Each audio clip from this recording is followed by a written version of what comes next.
ভারত নিয়ন্ত্রিত কাশ্মীরে পেহেলগামে বন্দুকধারীদের হামলায় ২৬ জন নিহত হওয়ার পর ওই অঞ্চল ঘিরে নতুন করে উত্তেজনা দেখা দিয়েছে প্রতিবেশী দুই দেশ ভারত ও পাকিস্তানের মধ্যে। হামলার দায় স্বীকার করেছে দ্য রেজিস্ট্যান্স ফ্রন্ট বা TRF নামের একটি সশস্ত্র গোষ্ঠী। এরপর ভারত অভিযোগ করেছে হামলাকারীদের আন্তঃসীমান্ত যোগাযোগ রয়েছে, অর্থাৎ পাকিস্তান থেকে কোনোভাবে সহযোগিতা পেয়েছে তারা। তবে পাকিস্তান সরকার এই অভিযোগ জোরালোভাবে প্রত্যাখ্যান করেছে।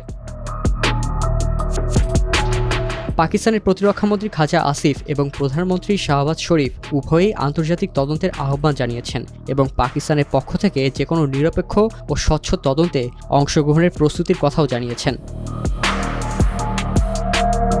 ২৬ এপ্রিল কাকুলে পাকিস্তান মিলিটারি একাডেমির একটি প্যারেড অনুষ্ঠানে প্রধানমন্ত্রী শাহবাজ শরীফ বলেন, পেহেলগামের সাম্প্রতিক এই হৃদয় বিদারক ঘটনার দায় চাপানোর খেলার আরেকটি উজ্জ্বল উদাহরণ। এটা অবশ্যই বন্ধ হওয়া দরকার। যে কোনো নিরপেক্ষ, স্বচ্ছ ও বিশ্বাসযোগ্য তদন্তে অংশ নিতে প্রস্তুত পাকিস্তান। তিনি আরও বলেন, দেশটি ধারাবাহিকভাবে বিভ্রান্তিকর ও ভিত্তিহীন অভিযোগ তোলে এবং প্রমাণবিহীন অপপ্রচারে আশ্রয় নেয়। কাশ্মীর পাকিস্তানের ঘাড়ের শিরা, একথা জাতির পিতা কায়েদে আজম মোহাম্মদ আলী জিন্নাহ যথার্থভাবেই বলেছিলেন। সবসময় কাশ্মীরিদের আত্মনিয়ন্ত্রণের অধিকারের পক্ষে পাকিস্তান।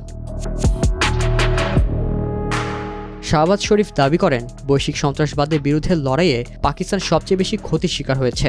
এই লড়াইয়ে ৯০,০০০-এর বেশি মানুষ হতাহত হয়েছেন এবং প্রায় $৬০,০০০ কোটি আর্থিক ক্ষয়ক্ষতি হয়েছে। এদিকে যুক্তরাষ্ট্র ভিত্তিক সংবাদ মাধ্যম নিউ ইয়র্ক টাইমসকে দেয়া এক সাক্ষাৎকারে পাকিস্তানের প্রতিরক্ষামন্ত্রী খাজা আসিফ বলেন, কোনো প্রমাণ ও তদন্ত ছাড়াই পাকিস্তানকে শাস্তি দেওয়ার চেষ্টা করছে ভারত। লস্কর-ই-তৈয়বা এলটি এখন অকার্যকর এবং পাকিস্তান থেকে হামলা চালানোর মতো সক্ষমতা এই সংগঠনের নেই।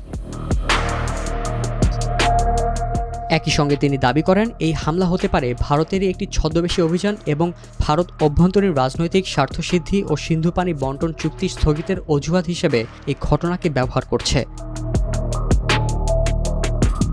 অন্যদিকে স্কাই নিউজকে দেয়া এক সাক্ষাৎকারে খাজা আসিফ বলেন, ভারত যদি পাকিস্তানের মাটিতে হামলা চালায় তাহলে তা পূর্ণ মাত্রায় যুদ্ধ ডেকে আনবে। একটি পূর্ণাঙ্গ সামরিক সংঘাত গোটা অঞ্চলের জন্য ভয়াবহ বিপর্যয় হতে পারে এবং এ নিয়ে আন্তর্জাতিক সম্প্রদায়ের চিন্তিত হওয়া উচিত।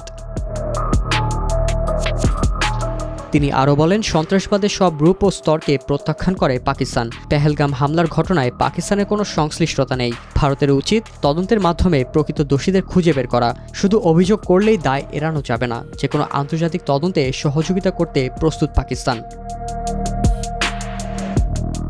পেহেলগামে এই হামলার জেরে একতরফাভাবে ১৯৬০ সালে সিন্ধু পানি বন্টন চুক্তি স্থগিত করেছে ভারত।